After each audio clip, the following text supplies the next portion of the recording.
You are willing to let these people run this country? This is the America you want? This is the America you are willing to permit? These are the kinds of cranks, menaces, mercenaries, and authoritarians you will turn this country over to? If you sit there next Tuesday and let this happen, whose fault will that be? Not really theirs. They are taught that freedom is to be seized and rationed. They can sleep at night having advanced themselves, and they're puppeteers, and to hell with everybody else. They see the greatness of America not in its people, but in its corporations. They see the success of America not in hard work, but in business swindles. They see the worthiness of America not in its quality of life, but in its quality of investing. They see the future of America not in progress, but in revolution to establish a kind of theocracy for white males, with dissent caged and individuality suppressed. They see America not for what is nor what it can be.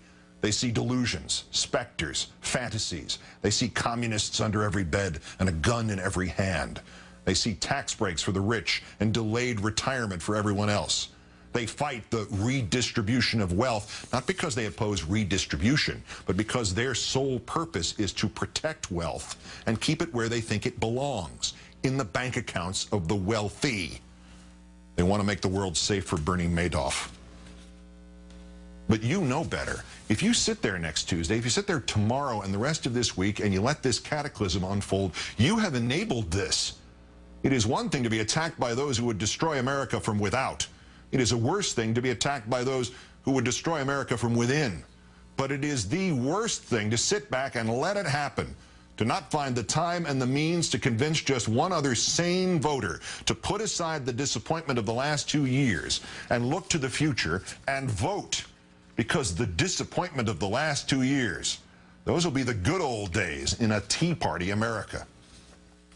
This is the week in which the three-card Monte dealers hope to take over the government. The candidates who want their own way, who will say anything to make palatable their real identities as agents of regression, repression, and corporate sovereignty. They are here. They have energized the self-serving and the greedy and the proudly ill-informed.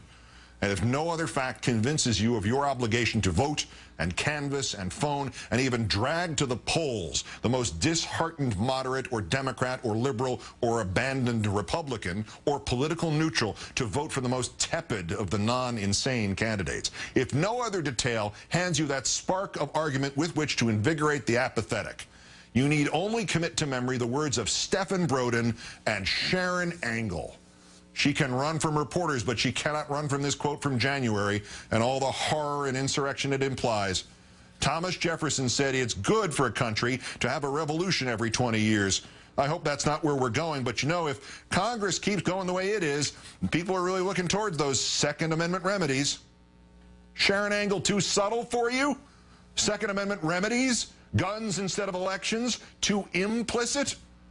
Fortunately, to our rescue, to the speeding of the falling of the scales from our eyes, comes the Tea Party and Republican nominee for the 30th Congressional District of Texas, Pastor Stephen Broden. Our nation was founded on violence, he said, on tape. Was armed insurrection, revolution, an option in 2010? The option is on the table. I don't think that we should ever remove anything from the table. However, it is not the first option. Thank you. The attempt to overthrow the government of the United States by violence is not the Tea Party's first option.